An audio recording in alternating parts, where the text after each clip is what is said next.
sent to coaches and pros, the X's and O's. This is the best what we do and what we know. So let's go.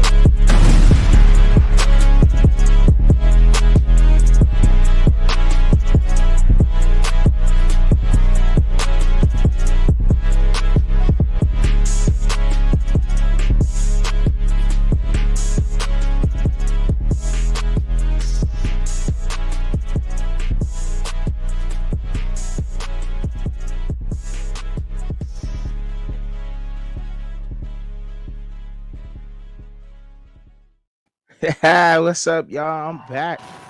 I am back, y'all, with the whole roster for the Senior Bowl. I just did the quarterbacks and running backs, and now I'm going to do the wide receivers and the tight ends, and the offensive linemen. And look, granted, like I told y'all, putting this disclaimer out there. First of all, I'm gonna tell y'all this right up front. If I do not know the guys, I'm not gonna act like I know about these players because I don't know everything. Okay, you know what I mean. But the players that I do know and the players that I have seen on film, I will go ahead and give my breakdown upon those guys. Okay. Um, I've seen some of these guys play, and if I don't know, I'll skip them. Okay, and I'll let y'all know that. So just rock with me. All right. So starting off with the wide receivers, we got Isaac Tasla, I believe from Arkansas. Don't know too much about this guy. Haven't heard his name a whole lot, but obviously, he's got to be good, and that's crazy, right? Because he plays for Arkansas. I haven't seen him, right? I haven't seen him, out there. Uh, but he's on the Senior Bowl list, man. So shout out to him, man. And forgive me, man, for not having the film or seeing you play and break down on that. See, you don't know everything, right? But number 5, Jamal Pritchett from South Alabama. I do know about this guy, and I have seen some of him on some of these highlights. Yes, I have, man.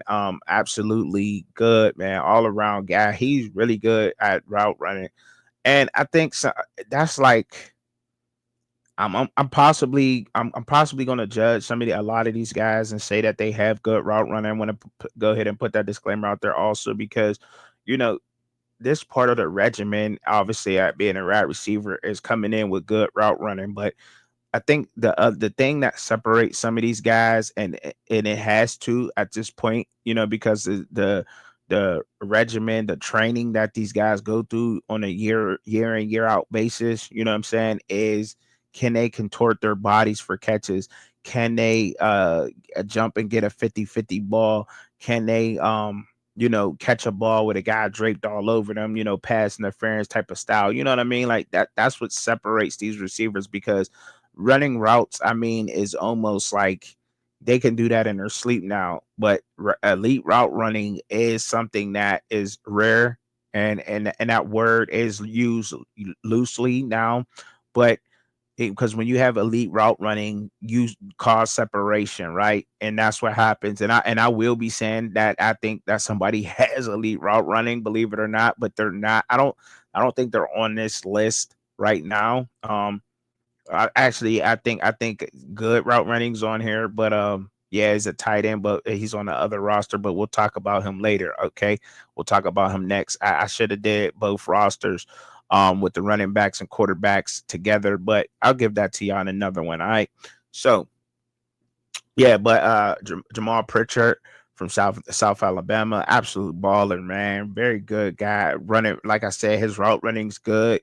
I seen him catch some 50-50 balls, not a lot to judge him off of that, but I have seen him when his the coverage, this the window could be so small, when the guy's draped all over you and he comes down with the catch. I like the way that he plays from South Alabama, man. Definitely a sleeper. I should have put him on my list, but I didn't. All right. Jack Beck from TCU, man, straight up beast, big body type of receiver right there. He can block in the open field. I think that's what makes him valuable right there is because he can block, right? And look, let's grant it. Not a lot of these guys like blocking. I get it. A lot of what I mean. Some of these guys don't like blocking, but Jack Beck don't take plays off. He's one of those guys that you can get on your team, and he's going to run a route and give it all, whether he's getting the ball or he's not, you know what I mean? And not think that's what separates him, because if you watch Jack Beck's film, like, you can't tell when he's getting the ball, you know what I mean? You can't tell when it's a pass or it's a run, because he's running the route exactly. He's running right into you, getting hands on you. I like the guy Jack Beck from TCU. I seen him contort his big body. I seen him use his body to shield and make catches. He was actually a clutch receiver for that TCU team on a short run that they had when they were climbing up the totem pole, trying to get to the top of the Big 12. Jack Beck was one of the reasons. Um, I think Savion Williams is the guy. I think Savion Williams is going to crush out there. I don't know if he declared or not, but he's a beast. But yeah, Jack Beck from TCU, man, I like him. Beast mode. Tremere Dyke from Florida, we seen him becoming a clutch. We seen him make tough catches. Now, what gets me is his route running. It don't look crisp, right? It don't look crisp coming in and out of. I think when he come in and out of his breaks, I think that's like a little bit of how should I say that? It's not. It don't. You know how some. Let me explain this the way that I know how to, because it's not, not in the professional terms of how they break it. The professionals do it or however. But his when he comes in and out of his breaks, right? It seems a little bit sloppy, but it actually works. You know what I'm saying? It's not smooth. It's not crisp. It's like more smooth. Like, how a crisp would be, bah, you know what I mean? His is just smooth, like, you know what I mean? And it kind of catches people off guard. And it's like, how does he get open? But he got it, but he get open and it works for him, Dyke. And I think that it may be a new way of running around or something, you know what I'm saying? But I've seen Dyke catch some nice balls over there, paws up at Florida, and a lot of clutch games over there, especially the Tennessee game. So yeah, man, I like what he could do. Do I see these guys being a fit? Jack Beck, TCU, and Dyke and Pritchard. I don't know what team off top would take these receivers. Not off top of my mind. The type of style of receiver, I can't really, saying get y'all an answer on that one.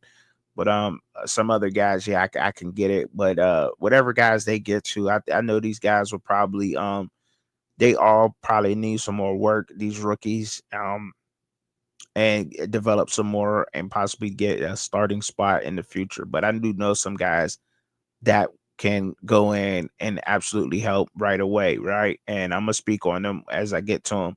Ty Felton from Maryland, he's a problem. He's a problem.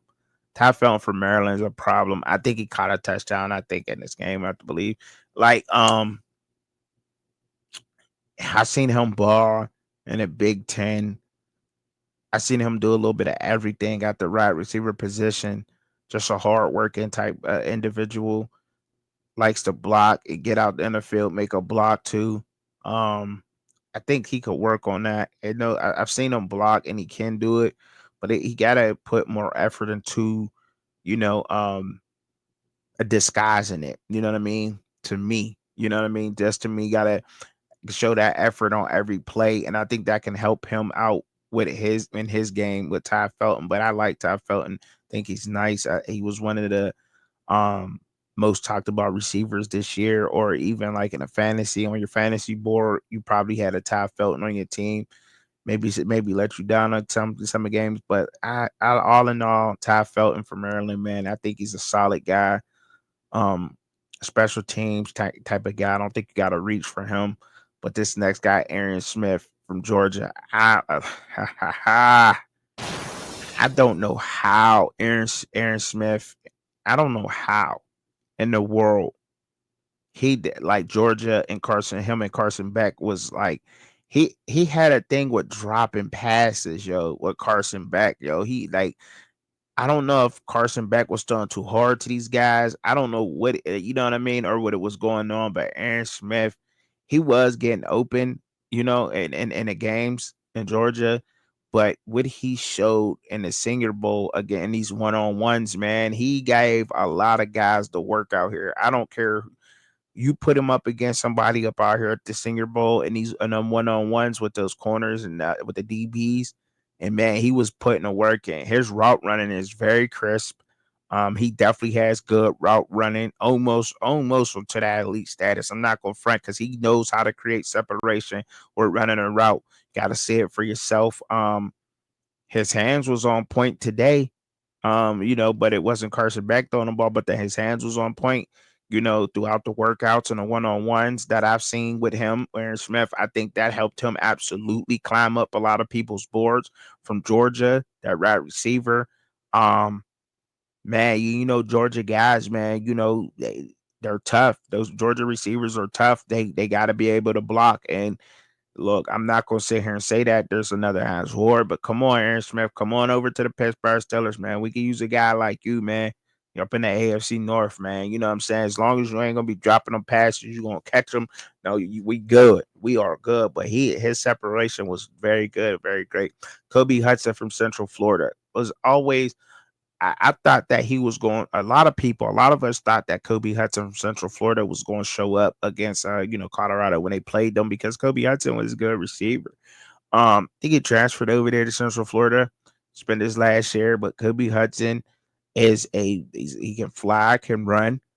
I didn't see his one on ones. I wish I would have seen more of his one on ones. I didn't see his one on ones, but I know that he can ball, and I've seen him play in some games and come up with some key catches. And his route running is all right. You know what I'm saying?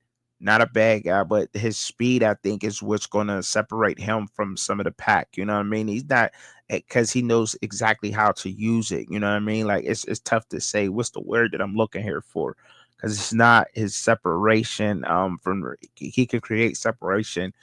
You know, but and it's not quite the route running out his awareness, his overall awareness of where to be with Kobe Hudson. I say that's the good word. That's the word awareness with Kobe Hudson, man. I think that is what's going, separate him from the pack. We got to see these guys run against each other, man, and where they clocking with their 40s. I hope that they go to the combine.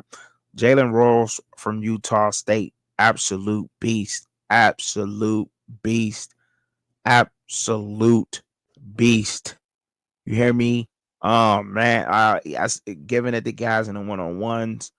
Um, I did see him play at Utah State. Did the same thing, and he got a little knock for that. Being at Utah State and doing what he done to a lot of those guys over there in a group of five division.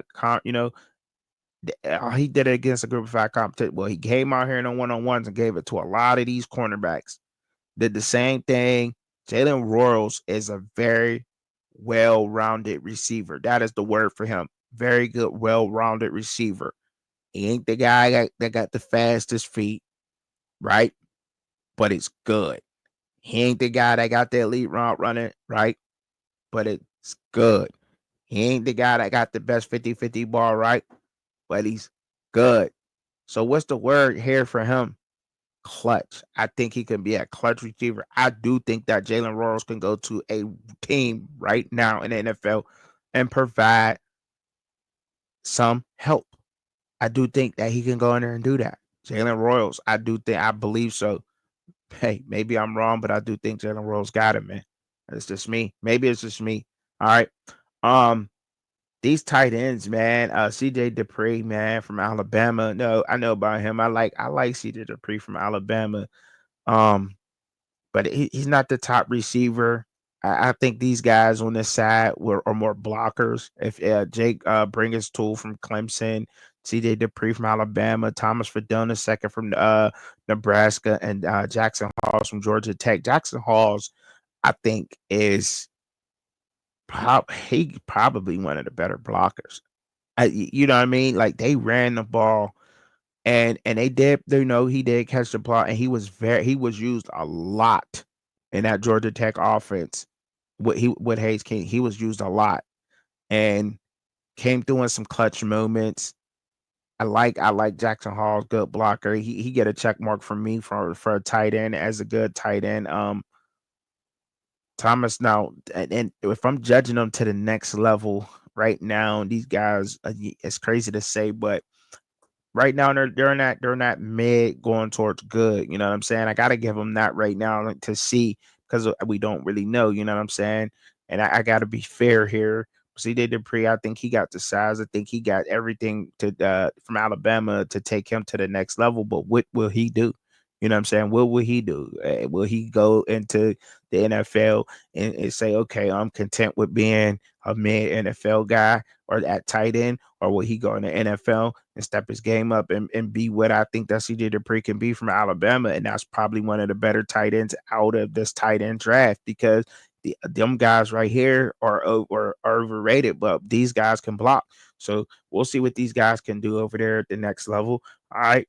Now, this receiver, Pat Bryant, second from Illinois, right receiver. All right. Crazy work, man. Oh man. I know y'all seen him catch a pass, but he was the guy for Illinois at wide receiver, hands down. He had that, he carried that true kind of wide receiver number one mentality with him on that Illinois team as a leader in a wide receiver room. And you want that, right? You want that. He was a great competitor, um, tough guy to bring down, man. And in the open field, and the 50-50 balls on him was like when you think he couldn't catch something, he caught it. Couture was good. I really like Pat Bryan. I think that's why they got him up at the top of the list. Daquan Felton from Virginia Tech. Um, you know what? Some people, Daquan Felton from Virginia Tech, good guy.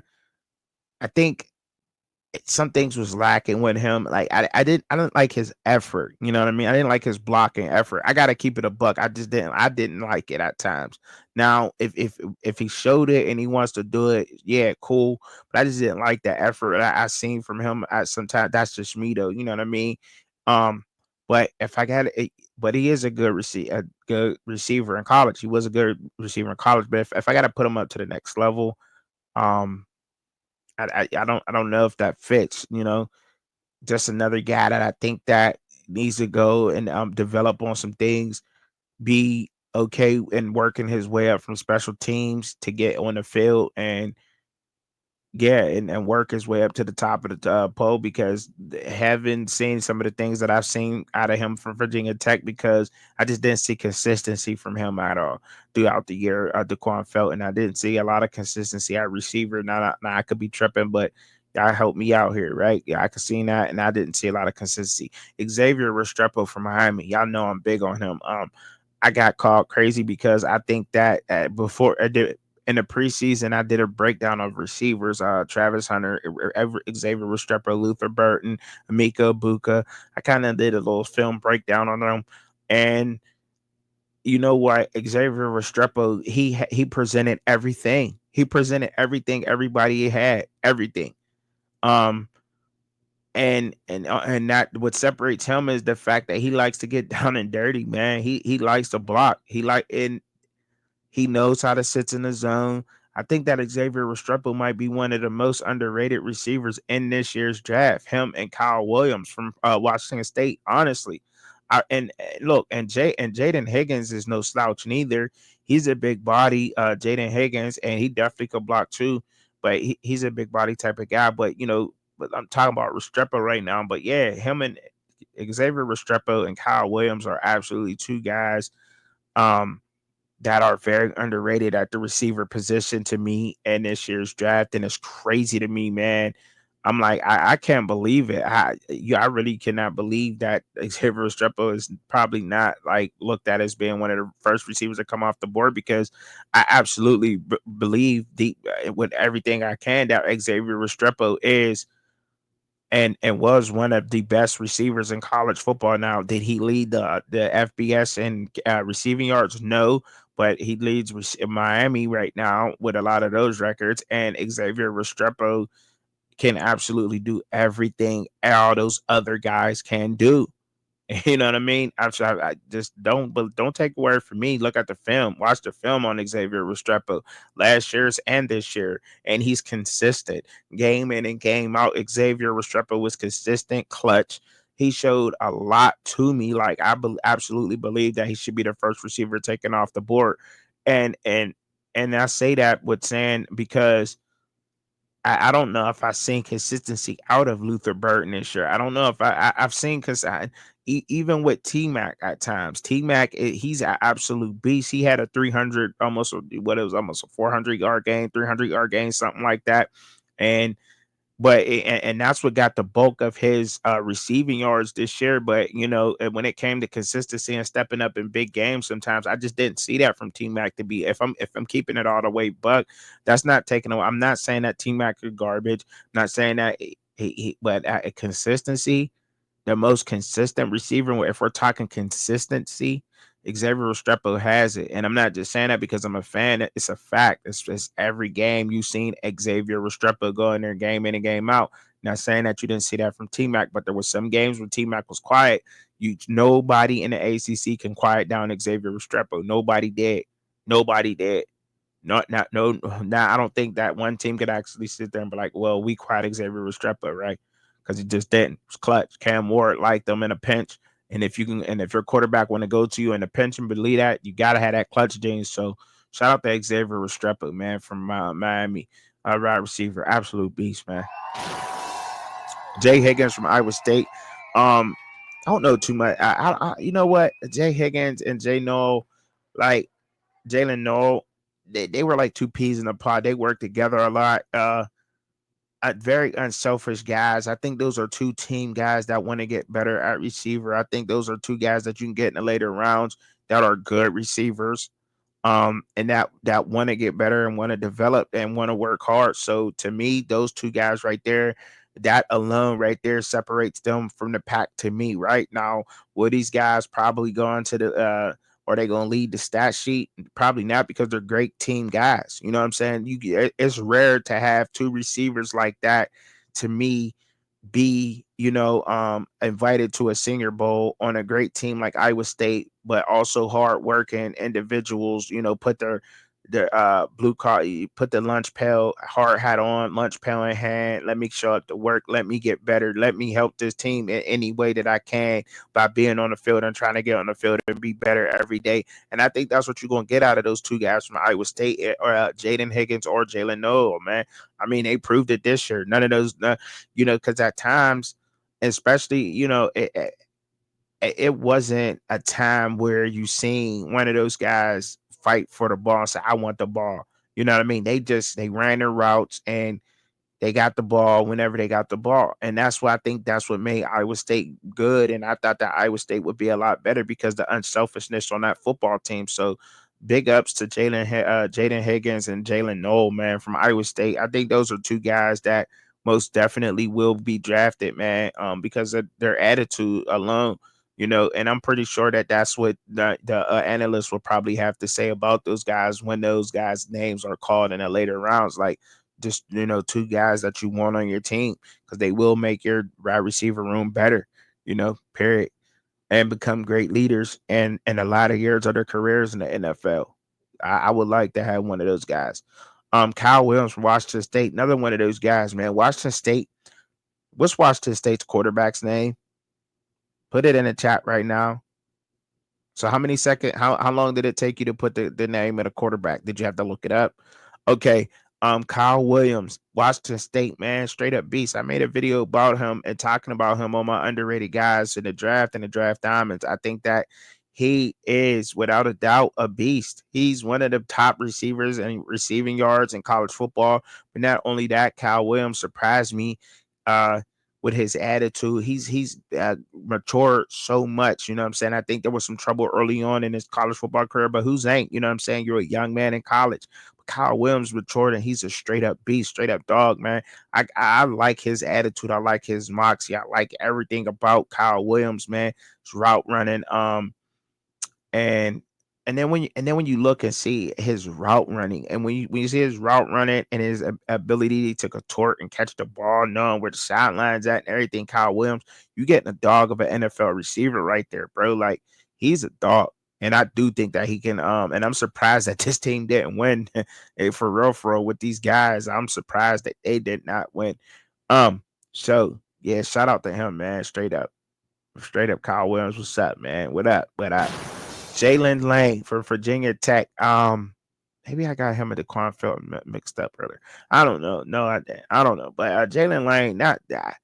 Virginia Tech receivers really didn't pop to me too much, but for them to be invited to the Senior Bowl, that says a lot about Virginia Tech and what didn't they do right this season. You got but two of your receivers there, and you didn't make it anywhere. Same thing with Iowa State, but Iowa State I think they had a successful season compared to what Virginia Tech had for year two. But who knows? Don't know too much about Jalen Lane, and I'm not gonna sit here and act like it, dude. All right, pay Harold Fannin Jr. from Bowling Green, straight up beast, man. Straight up beast. He's one of these guys that definitely know how to use his big body.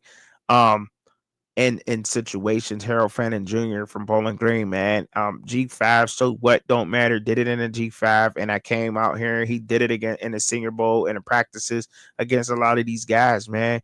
And when you look at Harold Fannin Jr., he's a true H back type of tight end. You can line him up everywhere, like how you could get Tyler Warren. So if you don't get a Tyler Warren, I think him and Tyler Warren may be, I don't know, because I would have to put Elijah Warren for Miami in that category too. When you're talking about the top tight ends, and it's like, now I know I said Jonnu Smith with Rondo Gatson, you know what I mean?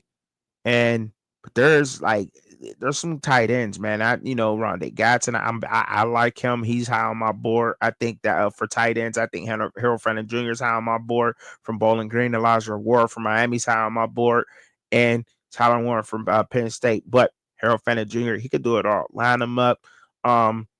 He sent him in motion. 6'4", 230 pounds. He could you could line him up at fullback. And they're starting to go to that set a little bit. And I think that's dangerous when you could put somebody at fullback or H back and they can run a route, or they can go out there and block a linebacker and drive a linebacker to the ground, and they can move the way he can move. You know what I'm saying? He's just 2 inches, 3 inches shorter being Darnell Washington. He could block like Darnell Washington, but he could catch like a wide receiver. Harold Fannin Jr. is an absolute beast, an absolute steal for anybody that's gonna get him in the draft. And guess what, y'all? I think Andy Reid might be eyeing him so hard right now because they're looking to replace the late great Travis Kelce. I know they are, and they looking at Harold Fannin Jr. right now. I can see Andy Reid getting him, and that's absolutely looking at us like, oh my goodness, how did he get ahead for Harold Fannin Jr.? Yeah, I can see him getting him. If he goes somewhere like that, without a doubt, I think he'll be set and he'll be good to go, man. Harold Fannin Jr. Beast mode. Elijah Aurora, man, from Miami, the tight end from Miami, elite, just like Harold Fannin Jr. Elite. Yes, I'm gonna say Elijah Aurora, route runner in his elite. Yes, he is. Oh yeah, oh yeah. Yeah, I mean, did he show it? One on ones, linebackers, corners, safeties. Got it. First step, big body type of guy. He could throw some blocks too. I don't think they used him a lot for that because he was a outlet. He was one of the outlets in the passing game, so they didn't keep him back in a lot of situations where Cam Ward would have to slide the protection and keep the tight end in. I don't think they did that because he was a good outlet to go to. Came through in a clutch type situation. Definitely would be putting him more towards leaning towards the receiving type of tight end type of guy. But I do think that you can still line him up everywhere too a little bit. You know what I'm saying? So maybe he'll need to work on some of those things. He's not as um how could I say that he's not much as a Swiss Army knife as her Fred Jordan, but he can't be though. You know what I mean? Elijah Ward's not far from that at all. You know what I'm saying? But when it comes to that route running as a tight end, yeah, he got the elite feet for real. I ain't just fretting and I ain't just saying that. I like the guy a whole lot. I think that you know what? Maybe a change of pace type of tight end, Elijah Waro going to Raiders later rounds or something like that, or me, and I think that'd be a great fit. Brock Bowers, Aurora, change of pace type of tight end, and a guy that could block on the other side too. And you never know. Hey, I still think that there's some other teams I could do it to. The Raiders just popped up in my head. I don't know why, but they popped in my head a lot because I want to see them get better. I think football's better when the Raiders are better. But Gavin Barth Mollifew. I can't Barth Mollifew from Pittsburgh, tight end. Yeah, man, I like him he could block. Not a lot of speed. I seen him catch some passes. That is one of the guys that they used in the passing game. I thought that they had other receivers there too that did not get the ball, and I think that's why some of those guys ended up in the transfer portal. Even the younger guys, I thought Pittsburgh had some receivers, but yeah, he can block. I think that's what a lot of guys are looking at him for because of his blocking ability at tight end. The receiving guy you could work with, but when you want a tight end you're like, all right, he can as long as he can catch and he can run a route decently, I can work with everything else. But can he block? And he can do that. So I think that's what maybe separate him, right? Because he, and that's what I got to say about him. Don't know about the UCLA tight end. Wish I would have known more about him, but I just don't know. So I'm not gonna get into that, y'all. You know what I'm saying? I told y'all if I don't know, I'm gonna let y'all know. But I'm gonna be back because I'm gonna talk about the national rosters, QBs, and running backs. So y'all don't go nowhere, man. Make sure that y'all here, man, and y'all subscribe to the channel, man, for the next one. Y'all, peace.